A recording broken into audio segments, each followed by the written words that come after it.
देख रहे हैं एफएम न्यूज और मैं हूं स्वाति चौरसिया। बुलेटिन की शुरुआत करते हैं। प्रधानमंत्री नरेंद्र मोदी अब से थोड़ी देर पहले प्रयागराज पहुंच गए हैं।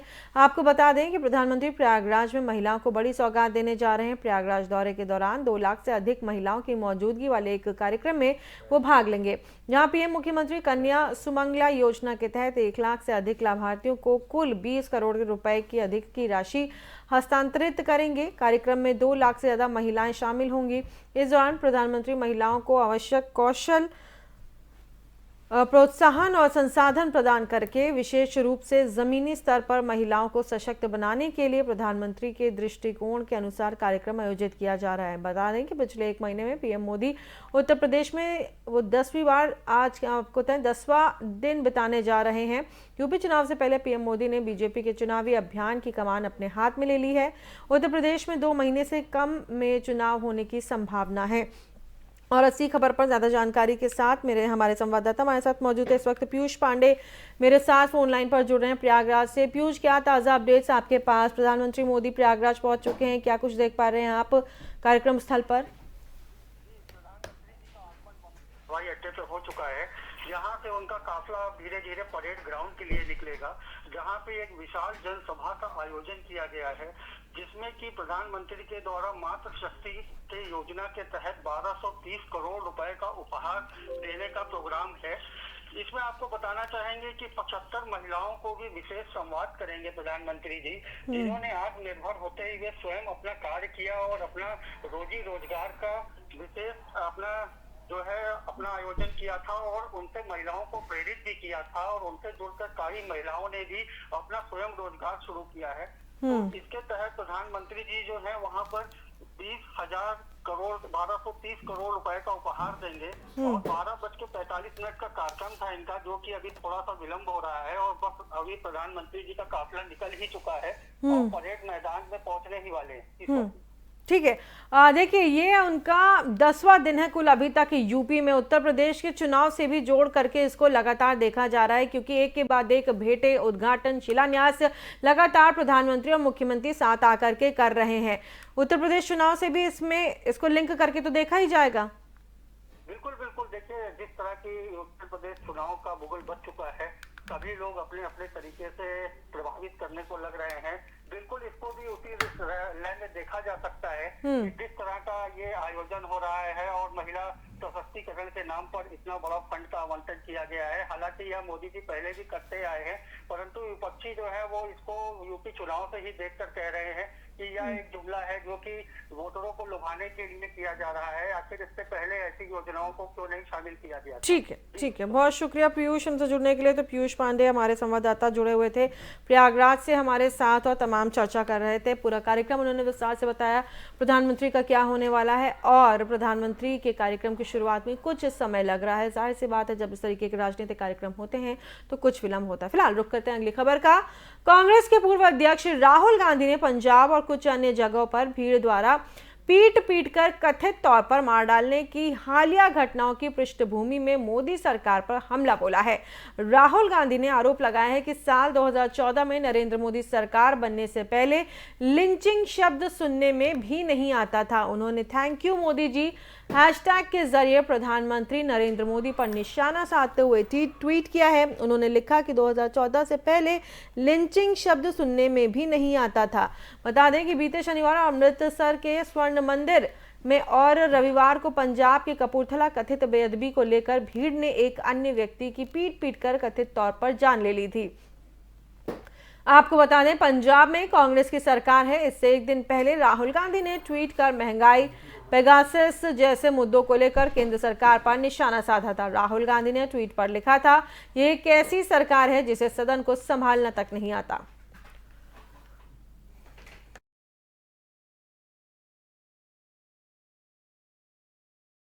और वहीं कांग्रेस के पूर्व अध्यक्ष राहुल गांधी द्वारा लिंचिंग को लेकर मोदी सरकार पर हमला करने के बाद भाजपा नेता अमित मालवीय ने भी ट्वीट कर पलटवार किया है। मालवीय ने कहा कि राजीव गांधी तो मॉब लिंचिंग के जनक थे, जिन्होंने सिखों के खून से लथपथ जनसंहार को सही ठहराया था। कांग्रेस के कई नेता सड़कों पर उतरे और खून का बदला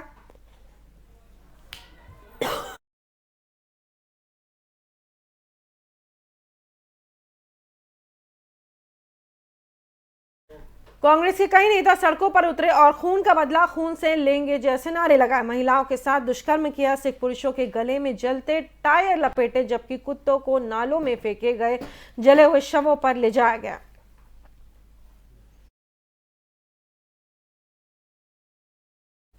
वहीं समाजवादी पार्टी अध्यक्ष अखिलेश यादव ने सत्तारूढ़ बीजेपी पर राजनीति को प्रदूषित करने का आरोप लगाया। उन्होंने दावा किया है कि उत्तर प्रदेश के आगामी विधानसभा चुनाव न सिर्फ राज्य बल्कि केंद्र सरकार का भी भविष्य तय करेंगे।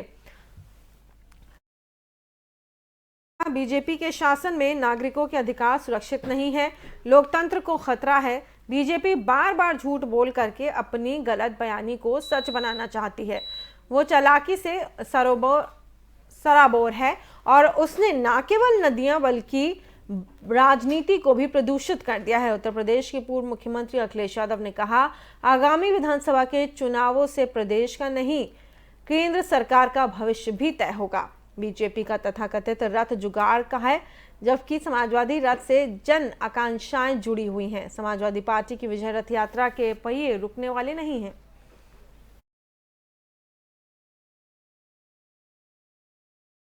और अब हम आपको दिखाते हैं मध्य प्रदेश के मुख्यमंत्री शिवराज सिंह चौहान का एक अनोखा अंदाज। शिवराज का यह वीडियो सोशल मीडिया पर जोरों से वायरल हो रहा है।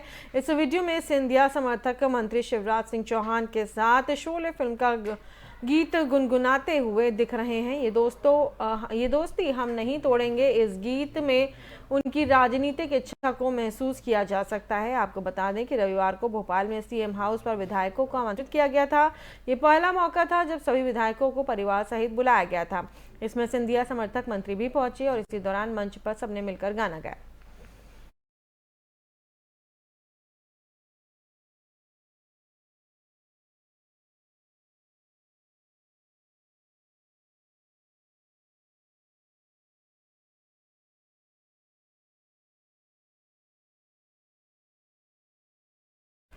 और आपको सीधे ले चलते हैं प्रयागराज, जहां पर महिलाओं के लिए जो कार्यक्रम का आयोजन किया गया था उसमें प्रधानमंत्री मोदी पहुंच चुके हैं। वहां पर महिलाओं को संबोधन करें, सुनिए।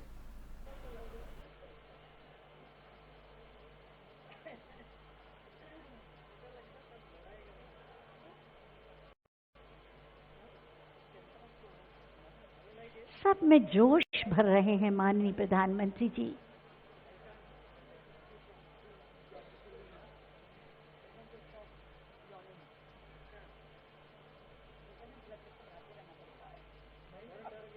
उनका बहुमूल्य मार्गदर्शन हमारी बहनों को मिल रहा है,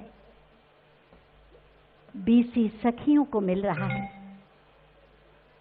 कि किस तरह वो अपने गांव के विकास में अपना योगदान दे सकती हैं।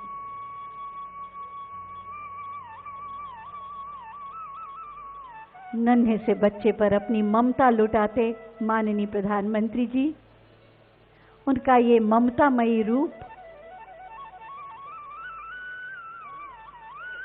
घर का अभिभावक अपने सदस्यों से मिल रहा है, माताओं और बहनों से मिल रहा है। किसी ने कुछ निवेदन किया है और माननीय प्रधानमंत्री जी शायद ऑटोग्राफ दे रहे हैं या कुछ लिख कर दे रहे हैं। सभी का आग्रह स्वीकार करना, बीसी सखियों से मिलने के बाद माननीय प्रधानमंत्री जी पुष्टाहार उत्पादन इकाइयों से जुड़ी हमारी बहनों से मिलेंगे।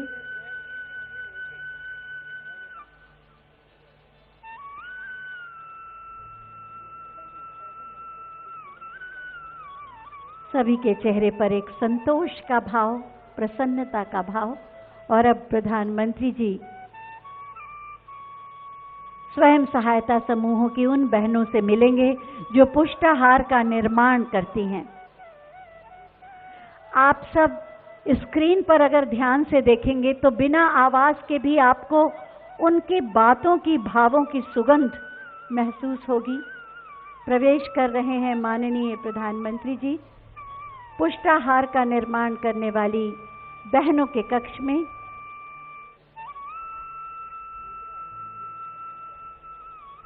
सीधा संवाद, आत्मीय संवाद, व्यक्तिगत संवाद। जिस तरह से घर की बातें बाहर न जाएं, बिल्कुल उसी तरह से हम देख पा रहे हैं और उस आत्मीय संवाद से उपजे भावों से ये एहसास कर पा रहे हैं कि कितना आत्मीय संवाद। माननीय प्रधानमंत्री जी का आगमन पुष्टाहार निर्माण करने वाली बहनों के साथ सीधा संवाद करने के लिए माननीय मुख्यमंत्री और उप मुख्यमंत्री जी के साथ माननीय प्रधानमंत्री महोदय उन्हें कह रहे हैं आप पास आ जाएं, निकट आएं, जिससे आपकी बात को सुना जा सके। एक औपचारिक व्यवस्था को तोड़कर अनौपचारिक व्यवस्था जैसे घर में होता है, बिल्कुल उसी घरेलू वातावरण का निर्माण कर रहे हैं। अपने घर के अभिभावक के पास हम जाते हैं, उससे अपना दुख सुख कहते हैं, अपनी अपेक्षाएं, अपनी शिकायतें, अपनी खुशियां बांटते हैं। बिल्कुल उसी भूमिका में माननीय प्रधानमंत्री जी।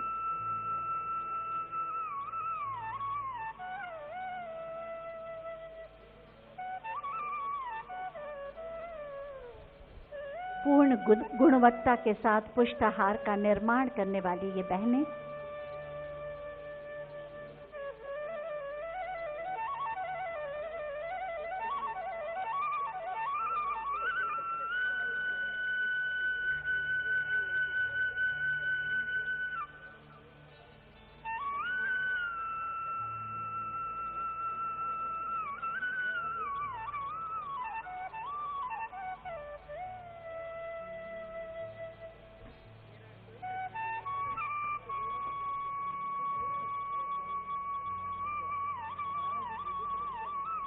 वही संवेदनशीलता, वही भावपूर्ण सीधा संवाद जो माननीय प्रधानमंत्री जी की विशेषता है।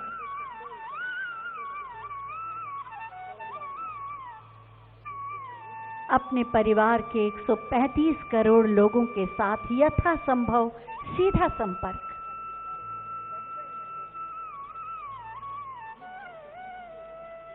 बिल्कुल अनौपचारिक वातावरण जिससे हमारी माताएं और बहनें खुलकर अपनी बात कह पाएं।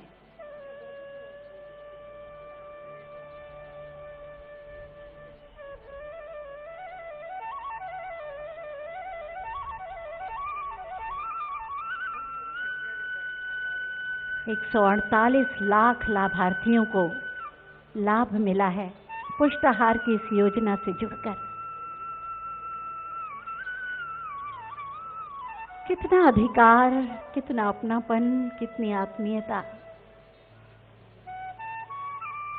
कितनी उम्मीदें, कितने सपने और कितना विश्वास हर चेहरे से झलकता हुआ।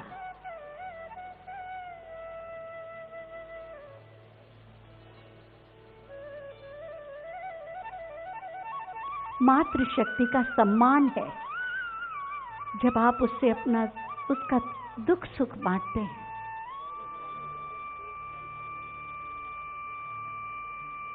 कई सखियों की आंखें छलछला रही हैं इस अद्भुत दृश्य में।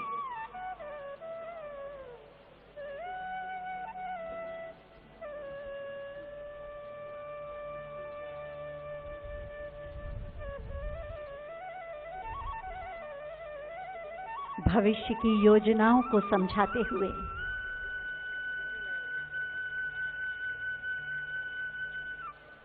सखियों के उन सपनों को अपने बड़े लक्ष्य से जोड़ते हुए।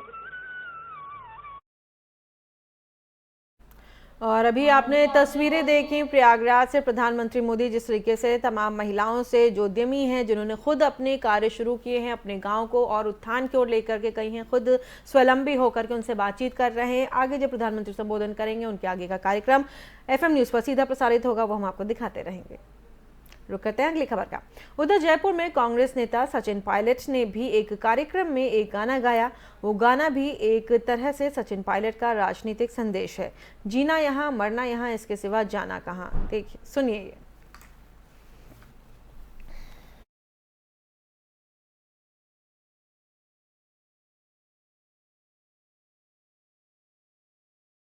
वहीं नेताओं की जुबान पर दिल की बात, शिवराज की सुर, दोस्ती हम नहीं तोड़ेंगे, पायलट की तान, जीना यहाँ मरना यहाँ। सुनिए क्या कुछ इन गानों के जरिए कहा है दोनों नेताओं ने।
कितना गिर गया है इसका अंदाजा आपको इस बात से लग सकता है कि एक तरफ जहां बिहार के पूर्व मुख्यमंत्री जीतन राम मांझी सरेआम एक जाति को गाली देते हैं, तो वहीं दूसरी तरफ बिहार में उनके सहयोगी दल के नेता ने उनके जीप काटने वाले को 11 लाख का इनाम देने की घोषणा की है। उन्होंने क्या कुछ कहा है आइए आपको सुनाते हैं।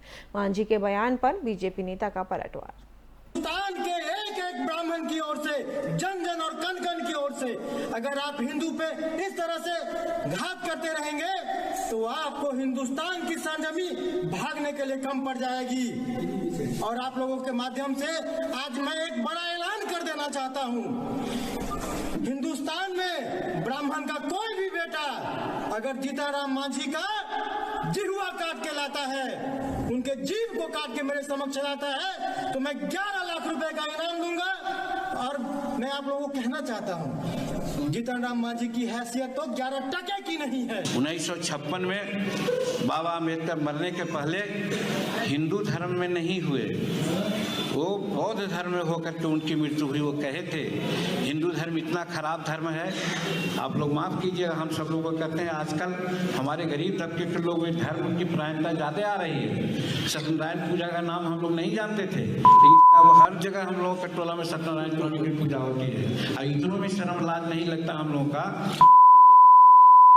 तो नहीं खाएंगे बाबू, आपको हमको लड़के दे दीजिए।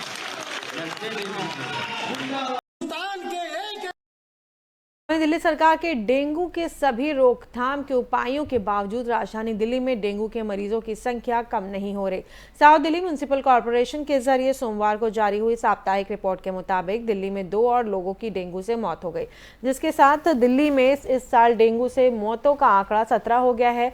इस हफ्ते जारी रिपोर्ट के मुताबिक बीते हफ्ते दिल्ली में डेंगू के 154 नए मामले सामने आए हैं, जिससे दिल्ली में इस साल डेंगू की कुल मरीजों की संख्या 9,414 हो गई। इस रिपोर्ट में आगे क्या कहा गया है ये भी हम आपको बता देते हैं। 18 दिसंबर तक पूरे दिल्ली में दर्ज मरीजों का आंकड़ा 1,138 तक पहुंच गया था, जबकि बीते नवंबर में डेंगू के 6,700 से ज्यादा मामले दर्ज किए गए थे। दिल्ली में इससे पहले सबसे अधिक मामले 2015 में दर्ज किए गए, जब दिल्ली में डेंगू मरीजों की संख्या 16,000 पर पहुंच गई थी। वहीं इस साल दिल्ली में डेंगू के कुल मरीजों की संख्या लगभग 9,500 है।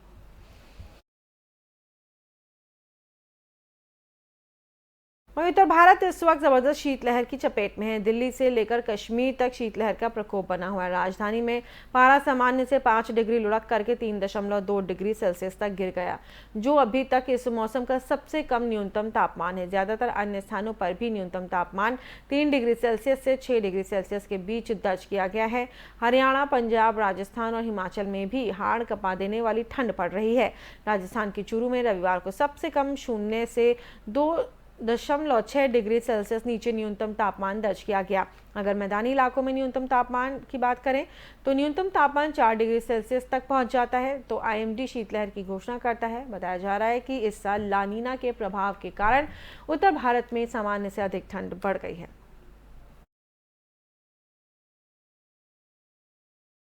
और अब रुक करते हैं अगली खबर का। दिल्ली एनसीआर में एक और बढ़ती ठंड ने लोगों पर सितम ढाना शुरू कर दिया है, तो वहीं दूसरी तरफ वायु गुणवत्ता भी खराब है। आपको बता दें, दिल्ली एनसीआर के सभी शहरों में एक्यूआई रेड जोन में बना हुआ है। अगर बीते 2 दिन की बात की जाए तो रविवार यानी कि 19 दिसंबर को दिल्ली और एनसीआर के सभी शहरों का एक्यूआई ऑरेंज और येलो जोन में था। अगर आज के एक्यूआई की बात की जाए तो दिल्ली का एक्यूआई 374, फरीदाबाद 351, गाजियाबाद 368, ग्रेटर नोएडा 338 और नोएडा 346। इन सभी शहरों में सिर्फ गुरुग्राम ही ऐसा है जहां एक्यूआई 293 के साथ ऑरेंज जोन में बना हुआ है। एक्यूआई कम होने के सवाल पर एबीपी आपको बता दें कि यूपीपीसीबी के एक अधिकारी ने बताया था कि जब ठंड ज़्यादा होती है तब ज़्यादातर एक्यूआई बढ़ जाता है, क्योंकि उस वक्त प्रदूषण के कण एक जगह इकट्ठे हो जाते हैं।